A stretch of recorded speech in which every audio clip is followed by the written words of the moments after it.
a special transmission from DeSilvis MEDIA-The Freedom Network.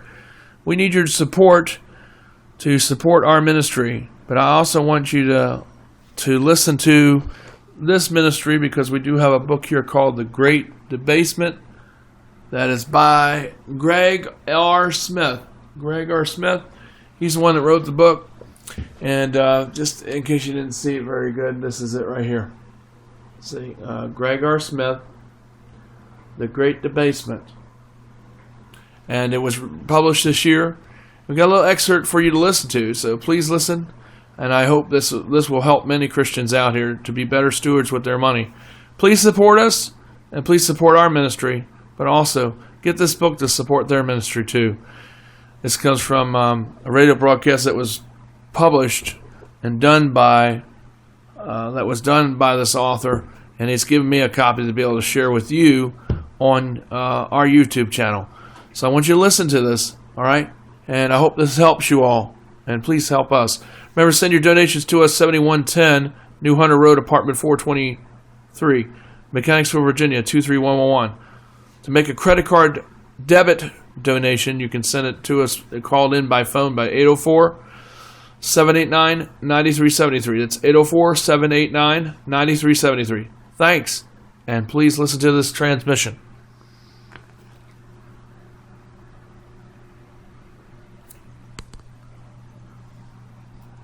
Welcome, my friends, to the World Weekend Hour. Glad you're with us. Brandon House. Very special interview today with the President and CEO of Swiss America. Graig Smith joins us. Graig, welcome back to the program. Thanks for joining us. Hey, Brandon, it's a delight to be with you. Well, a lot has happened since I had you on. I have Michael Weiner on from time to time and Wes Peters on from time to time. It's been a long time since I've had you on. You got a brand new book out, don't you? Yeah, well, our latest one is called The Great Debasement, The 100-Year Dying of the Dollar. It's, of all the books I've written, it was the one I thought would be the easiest, Brandon, and yet it took about 4 times the amount of time that it took to write our average book.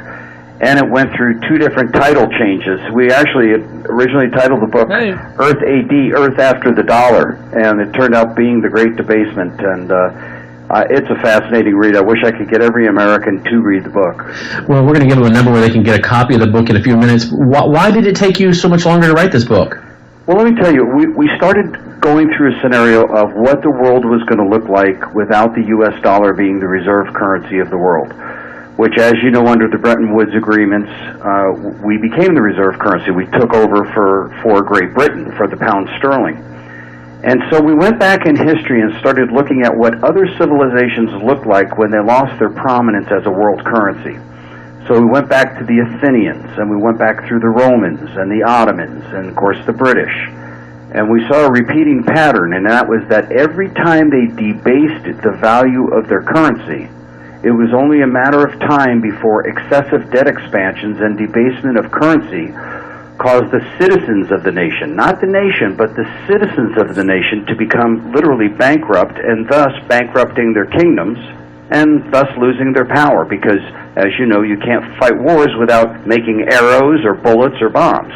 And we started looking at a time period from 1912, when the first openly progressive president was elected, Woodrow Wilson, and through 2010, through the first 2 years of the Obama administration, and we realized that we were coming up on 2012, which would be the 100-year anniversary of Woodrow Wilson being the first progressive president.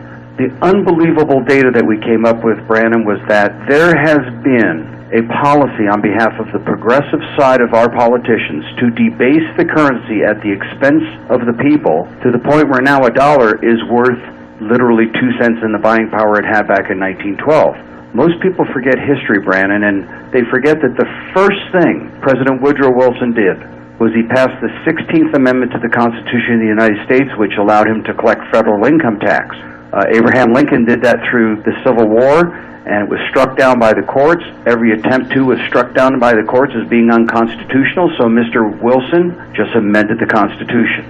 Then he created the Federal Reserve Act of 1913, thus allowing a central bank in America to create currency. Well, it would take too long in this short period we have together to go through the whole timeline, but suffice to say that between federal income tax and Federal Reserve, our federal government has expropriated $222 trillion, Brandon, and we prove it in the book, from the American people, not only to date, but what's going on in the future, and why it's so important that the American people understand we're in a pattern, and that one day we are going to see the U.S. dollar lose its position as the reserve currency of the world, and why it's important to take steps to prepare for it. You know, I don't know if you've got some quotes there in your book, but if you do, I'd love to hear one or two of them where they're talking about maybe the need to debase the currency or the need to go to a different kind of currency. I've told my radio audience many times about John Maynard Keynes, a Fabian socialist who said that, you know, paraphrasing, almost direct quote though, the fastest way to implement socialism is by a continuous process of inflation of the currency by which we can steal the majority of the people's wealth and not one man in a million will know what we're doing. What I think is so important for the listeners to understand, Craig, is that the central bankers and the Federal Reserve guys, they don't sit around holding these worthless paper dollars, or these paper dollars that are increasingly becoming worthless. They take the money that they're making from inflating our currency by having us in debt. They're the big credit card, if you will. We're paying them massive amounts of interest. They want us to continue to have debt and pay them interest. They take those dollars that they're paid and they turn around and they put them into something else. What are they putting them into other than holding paper money that they know they're destroying?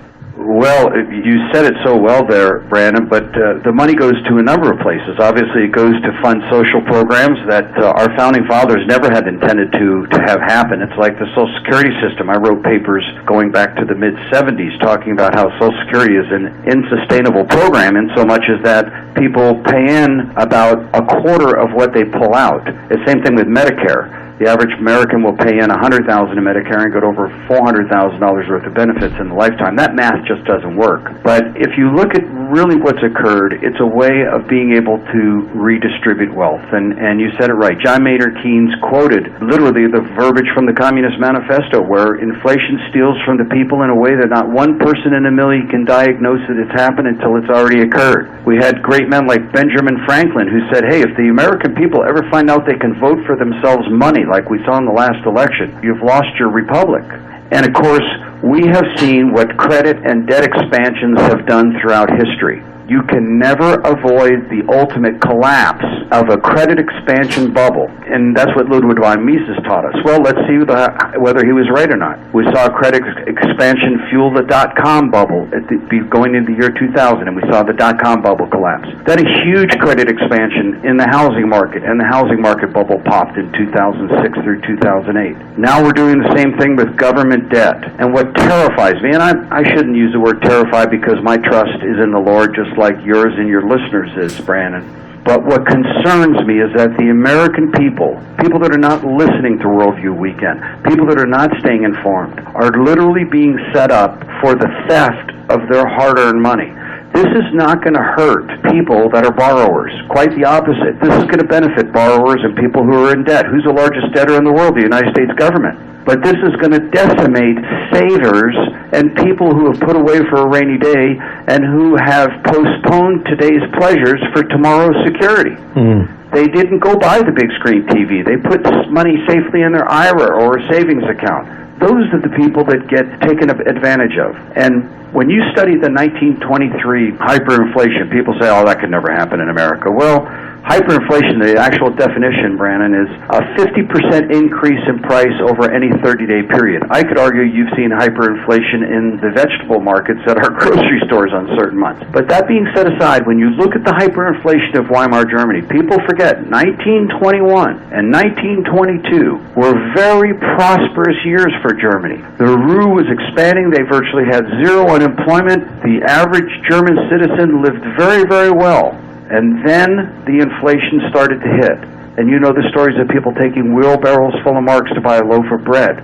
And what concerns me, Brandon, is people say, well, America is going bankrupt. America is going bankrupt. Countries can't go bankrupt because we, the people, are the country. So what happens is the government misappropriates money and they bankrupt the individuals. And my hope is that we can prepare people for that event because I truly believe there is going to be a huge transfer of wealth because the Bible talks about it. God has laid up things that will be transferred around in the end times. And look, I don't know when the Lord's coming. We need to prepare as if He might not be coming back for another 100 years. Who knows? Yeah, because we have a responsibility to use wealth, money, a medium of exchange wisely, to provide for one's family, to be a blessing to others, to fund the gospel, to preach the gospel, fulfill the great commission of biblical evangelism through teaching the exclusivity of Jesus Christ, that He's the only way, the truth, and the life. So, these are important issues for Christians to think about if you want to have a comprehensive biblical worldview, with the Bible mentioning money over 2,400 times. Right. When you talk about the central banks, I want to kind of get back to one of the questions I asked you a while ago, and that is these central bankers, these wealthy elitists that are doing this to our country, they're not sitting around getting paid by our government and then sitting with big bank accounts of cash. I'm guessing a lot of them, because they realize what's happening to the dollar, have diversified themselves into hard assets. So they're making a lot of money on us, but they know what's up because they're the ones creating it, and they go around and put their money in hard assets. Would you agree? Correct. Matter of fact, the statistics just came out that this past year, the central banks around the world have purchased more gold in one single year than any time in the last 50 years. Russia has just bought an additional 570 tons of gold. China consumed the 450 tons they produce each year, plus went out and bought another 400 tons. The consumption of gold is unbelievable, and what's amazing about it, Brandon, is that it is being bought by the central banks. And people forget that in 1998 through 2001, the central banks liquidated all their gold. Now they're buying gold back. I suspect that they believe, and I think you would agree with this, that there is soon going to be a currency war, a race to the bottom. Right. America is going to be the leader in that race. Why? Because we're trying to have an export-driven recovery in a society that's based on credit. It doesn't work. It may work in a small country like Ireland. It will not work in a massive country like America. And that's why, yes, the central bankers are not only buying gold, they're buying reserves of oil in places like Tenzing in Iran, where we know that there are known enemies. You have China buying massive parcels of agriculture, tangible assets. And you know what's amazing to me, Brandon, is the Bible tells us there's 4 forms of wealth: gold, silver, land, and cattle. Everything else that's talked about in the Bible is man-made. Those are the 4 forms of wealth. Now, what's amazing to me is that you know this because you serve the Lord. Our society has been on a continuum of decay because we've gotten away from God's Word. Now, look, I believe in diversification, as you know. I don't believe in having all your money in gold. The Bible says a portion to 6, a portion to 7, for you do not know what disaster will befall you on earth. But you can't sit around and watch your neighbor lock his front door like we see the central banks locking their front door with gold and leave your front door wide open not to be hurt. God's people should be prepared for this. And I truly believe there's a huge, and I've never said this publicly, but I really do believe there's a transfer of wealth that's getting ready to happen. And it's going to be in the hands of the people who are prepared for it. Well, those central bankers and the power elite in this world, they are very prepared for it. Otherwise, think about it. They'd be sloshing the money back and forth in derivatives on Wall Street still. They're not doing that anymore. They're buying gold. That should give a signal to all of us. Absolutely. And that's why I was going with that question, because I knew if I could get you on this track, you would verify to my audience what I've been trying to tell them for months and months, which is the central bankers are taking these dollars that we pay them with for this national debt, and they're not holding these dollars, this monopoly money that's increasingly becoming monopoly money. They're putting it into hard assets, gold and silver, and they're buying up gold like crazy. If folks want to get your book, what is the name of the book, and what do they just call the 877-864-1072 to order it? Yeah, you bet. The name of the book is The Great Debasement, the 100-Year Dying of the Dollar, and How to Get America's Money Back. And if your listeners simply call 877-864-1072. It's a special number that's been set up for your listeners and your readers alone. And what we will promise them in this book is that we will give them a good, solid path. There's no discussion of gold in the book short of what would happen if we went on a gold standard. You know, there's a lot of talk about returning to a gold standard. And people say, well, that could never happen. Yes, it can. It could actually happen with gold at $1,700 if America truly wanted to. But guess what the optimum price to go back on a gold standard would be? Somewhere between $5,000 and $10,000 an ounce. Today, gold is $1,650 an ounce. That's why you see so much money moving to gold. Look, China, in the book Currency Wars by James Rickert, they did these war games. And, you know, they do this in the Pentagon. They figure if Russia moved missiles to here and there, how we'd respond. So one day, Rickert set up a war game where Russia and China got together and deposited all their gold reserves into a bank in Switzerland and issued a currency 100% backed by gold. Within 24 months, every nation in the world had to surrender to them militarily because they couldn't finance their wars.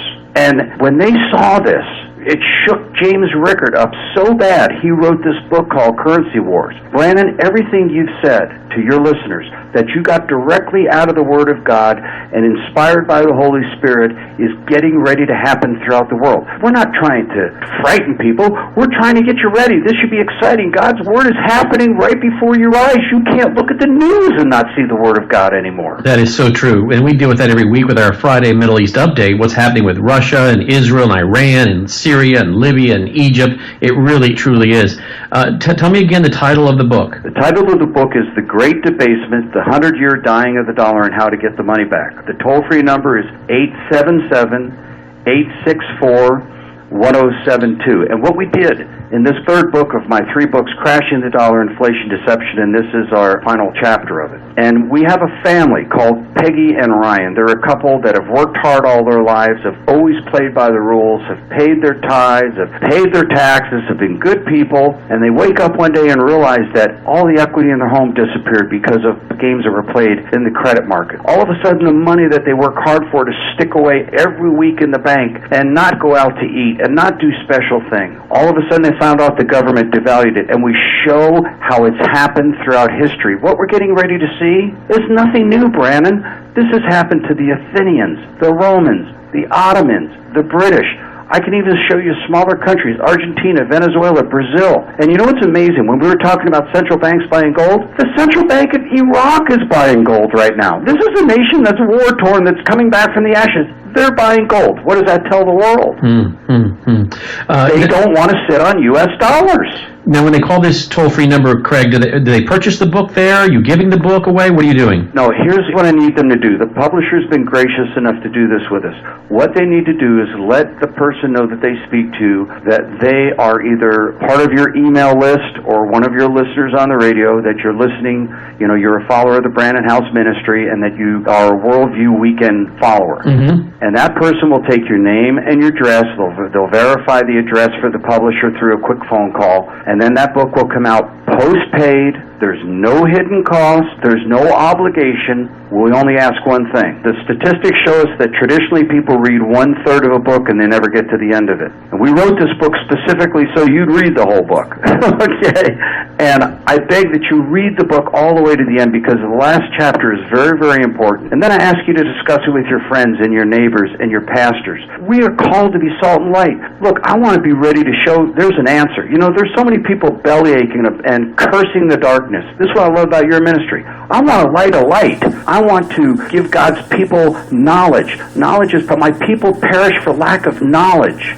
And if you're one of those people, obviously if you follow this ministry, you want to know what's going on in the kingdom, and you want to know what the Bible says about the world we live in today and have a bibliocentric viewpoint. Well, we complement that from a financial side with this book. And I don't know if you can hear it in my voice, Brandon, but I'm incredibly excited about this book. Of all the books I've written, all the 31 years I've been following geopolitics, I truly believe, I'm saying this in the most humble way, this is the best book we've written to communicate what's really happened to money in the world that will make sense to people and give you a good plan out of it. Well, it is an excellent book, and folks, you can get it by his gracious offer, toll-free 1-877-864-1072, 1-877-864-1072. When you call that number, if you would like some information on how to purchase gold and silver, you can do that. You kind of notice the president of Swiss America, the CEO and founder of Swiss America, he's being pretty laid back here on selling gold and silver to you. But let me just simply say, if you call and you get the book for free, that's great, but I do hope you would have some interest in getting the free DVD, the free information from them, and finding out how you can diversify into precious metals. Clearly see he's not being a salesman today as far as trying to get you convinced to buy gold and silver. I'm having to do it for him because that's kind of his style. He's kind of known for that. In fact, you see him on Neil Cavuto on Fox News quite a bit. I saw him again just the other day. He's a regular with Neil Cavuto, and he never mentions, hey, you need to get gold and silver. He's just a very knowledgeable guy that puts out the information, lets people make a decision. And so I do hope that when you get the free book, you'll also ask for the free packet on investing in gold and silver and the free DVD. Craig Smith is my guest. The book is called The Great Debasement. No, I have so many conversations, Craig, with people of all ages that routinely ask me about what's going on financially. How will it happen?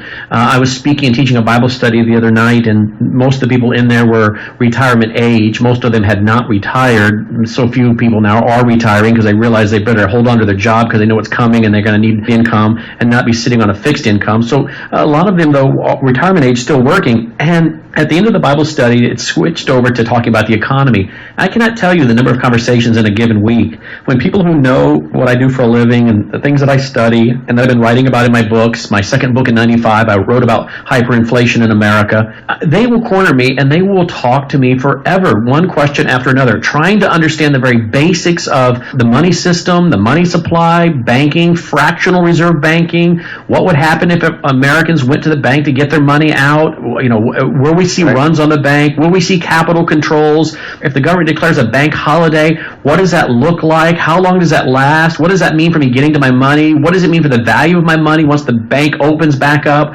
These are some of the common questions people shoot at me all the time. Well, and we have historical precedent to turn to. We have an 84-year-old gentleman, actually he just turned 85, who remembers the day in 1933. He was just a little boy, 4 years old or 5 years old. The government man knocked on the door. He still lives, by the way, in the same original farmhouse he was born in 85 years ago. Knocked on that door and asked his father to turn in his gold, was handed back a receipt. Okay, they went to the bank the following Monday and the bank was closed. And he tells a story, Brandon, that would make the hair stand up on the back of your neck. He said it destroyed our little family in Ohio. The government confiscated $2.6 trillion of your Social Security trust fund. Don't people understand this? They've already taken that money. It's gone. It's no longer there. When we had the debt ceiling crisis in 2011, Timothy Geithner took money out of the federal employees' pensions and paid the government bills. We have examples of this. I could show you Bulgaria, Ireland. We could go right through history and show people that this can happen, and it has happened, and it's happened in your own country, for heaven's sakes. This time, though, what they will be grabbing is paper assets. They're going to be looking for convertibility overnight. And do you know that there's a bill that was before Congress in 2008 until Mr. Obama lost the Congress back to the Republicans in 2010 that was talking about taking the $18.5 trillion in qualified retirement accounts, giving people a guaranteed government annuity at 3% for the rest of your life, and they get your $18.5 trillion. Now, Brandon, think about that. That's theft. That's forcing you to turn over your pension. Well, the talk all stopped in 2010. Now that there's discussion about the Congress going back to the Democrats in 2014, guess what? All the think tanks in Washington are abuzz about it right now. They think it's a great plan. $18.5 trillion in your assets, $16 trillion worth of national debt. We can have a surplus. It'll be a benefit for your country. That's what Roosevelt did in 1933. He called a banking holiday. He said, this is a crisis. We have to do it to save the nation. And the people followed along. Guess what? People woke up the next day and their money was devalued by 75% in 4 days. Gold was $20.75 an ounce when you turned your gold in. 4 days later, they reevaluated it, which obviously the pricing wasn't immediate, but in essence it was the same because you couldn't own gold. Revalued it at $35 an ounce. You lost 75% of the buying power of your money overnight. And people say to me all the time, well, Craig, that's right. I remember when you could buy a new car for $2,900 and now $29,000, or when you could buy a new house for $40,000 and now $100,000. That is what's happening, Brandon. You've been talking about it. You know because you know the Word of God. You can't do what man is doing and get away with it forever. There is an end day.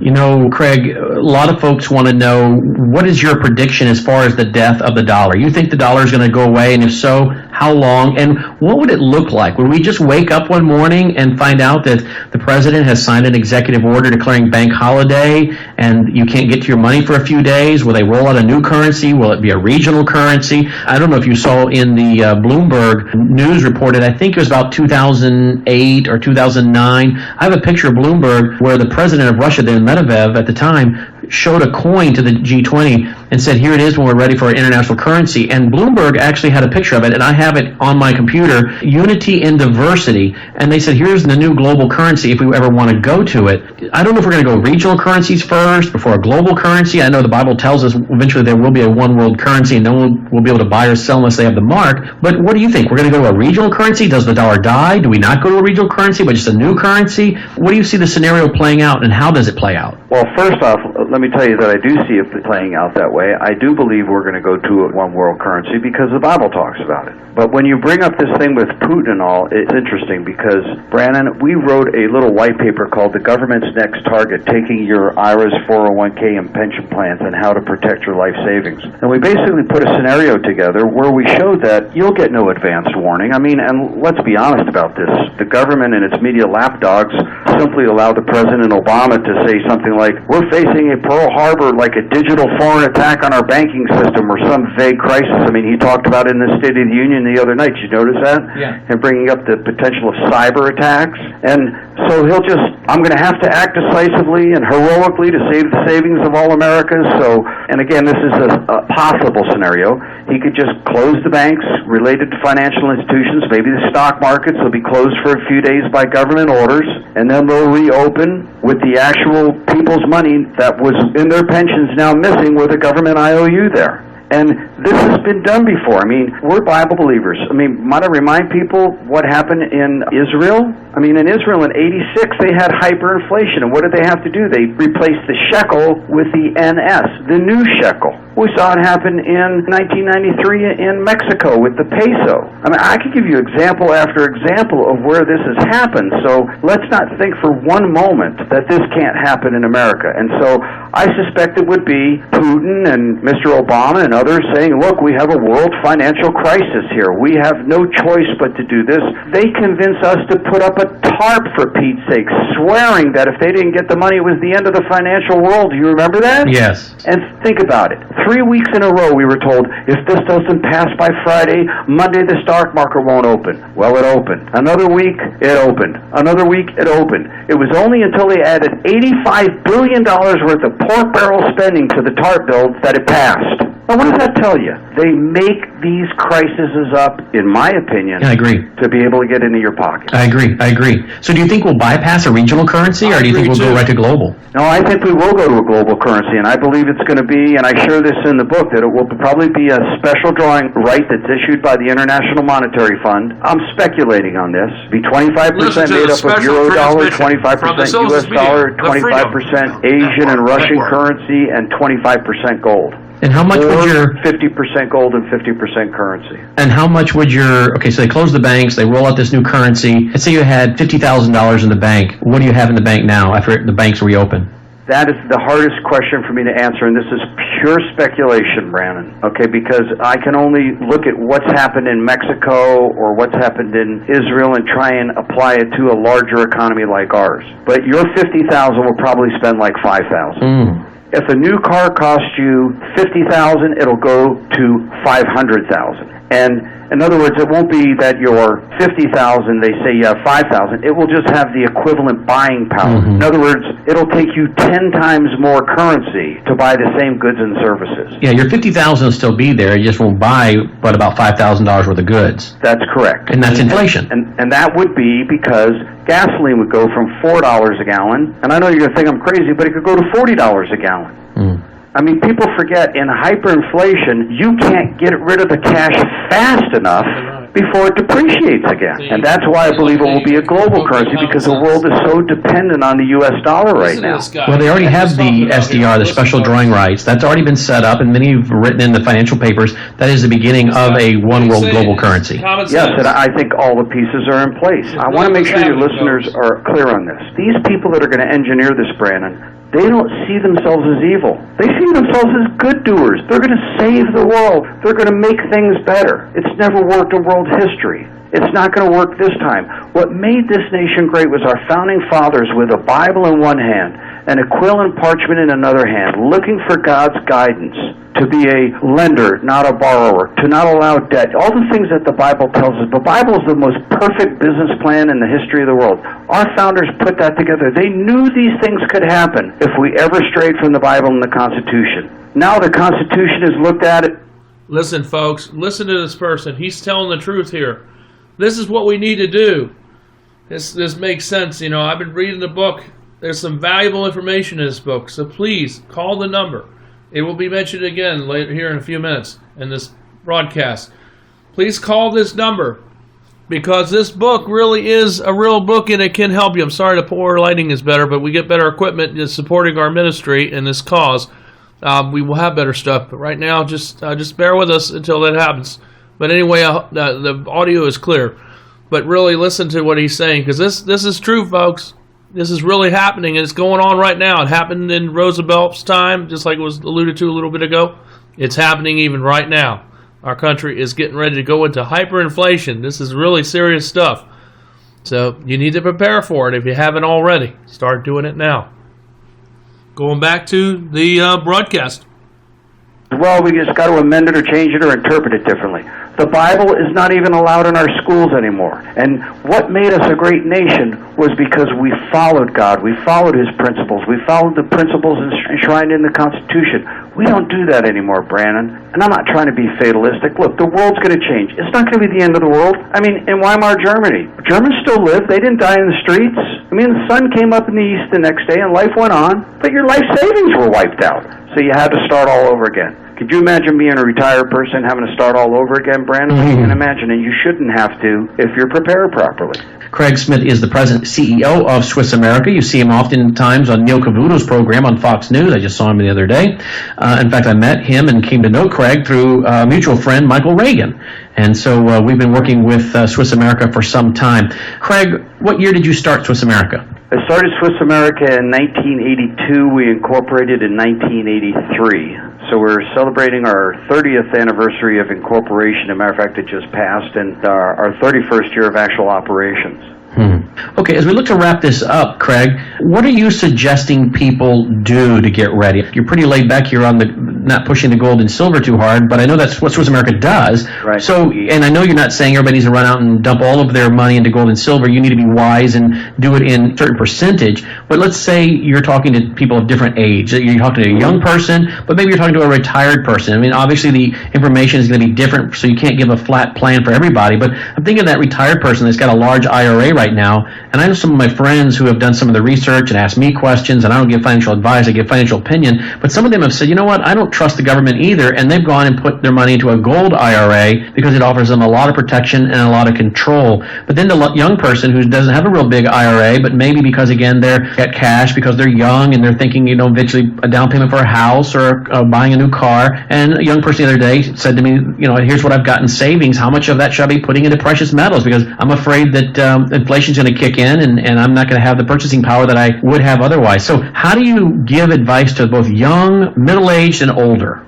Well, I tell people first off to be informed. That's what I love about what you do, Brandon, in your seminars and all. You're all about teaching people and informing people. So number one, get a basic education, and that's what the book will start you on, but the DVD does a tremendous job on, so you have a basis for it. Depending upon your age group, I would have no less than 10% of my money in gold. And quite frankly, we have certain clients that have taken it upon themselves to make this decision that have 100% of their money in gold. So every person's going to be different. As I've said, Brandon, I'm not saying the end of the world is here, because as you know, the sun's going to keep coming up in the east as long as the Lord decides so. But the world is going to change.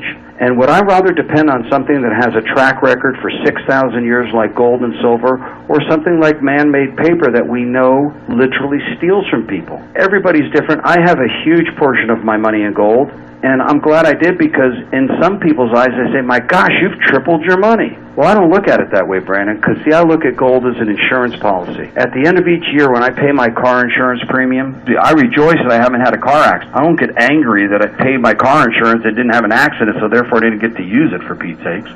Gold should be your insurance policy. And I know that I know that people need gold in their portfolios. You're right, I'd never make a big deal about it because, quite frankly, if you can't see the handwriting on the wall in the world we live in now, then you'll never see it because, look, $16.5 trillion worth of immediate debt, 88 to somewhere between 150 trillion worth of long-term debt, America. Brandon, that should be distances between planets, not dollars of debt that we owe, for Pete's sake. We're talking quadrillion dollars in derivative markets. This is a bubble looking for a pin. They kicked the can down the road in 2008, didn't make the necessary changes to fix the problems. We're going to have another black swan event. You can guarantee yourself of it, and if it's up to me, I'm going to get as many people out of the way by protecting them in the precious metals as I can. But again, everybody's different, and everybody should have a different balance about it. And people sitting around holding precious metals on paper, there's not going to be enough chairs to go around when the music stops. Gosh. Yeah, you're so right. That is one thing I'm willing to go out on the limb on. A lot of people have opted for it because it's a very inexpensive way to do it, but it kind of be like you lending me your car, Brandon. You still own the car, but if I have possession of it, what good is it to you? And that's the same thing. If you have a piece of paper that says they'll deliver you gold, well, if there's no gold to deliver you there, how are you going to get your gold, for heaven's sakes? That's the problem with our currency. You used to be able to take a $20 bill and walk into a bank and they'd hand you a $20 gold piece. It used to say right on the dollar bill, this note is legal tender, exchangeable at the Treasury Department for gold or silver. It was a promise to pay. A note is a promise to pay something. In 1972, Mr. Nixon changed that. It's now a promise to pay you nothing. It's a promise to pay you debt. It's legal tender for all debt, public and private. Debt is something you can't taste, touch, feel, or smell. You can just see the effects of it, and it's like a drug. Once you start using it, you need larger doses to get the same amount of satisfaction until the day you either overdose or you go cold turkey. We're getting ready to overdose in America. 1-877-864-1072, 1-877-864-1072 to get the book free of charge by my guest, Graig Smith, founder of Swiss America. The Great Debasement is the name of the book, 1-877-864-1072 or worldviewweekend.com/Swiss America. Fill out that form and you get the free information and the free book as well. Craig, even the central banks aren't trusting each other anymore. What is it, Germany just asked for their money, their gold back out of our central bank, and so they're wanting to get it back.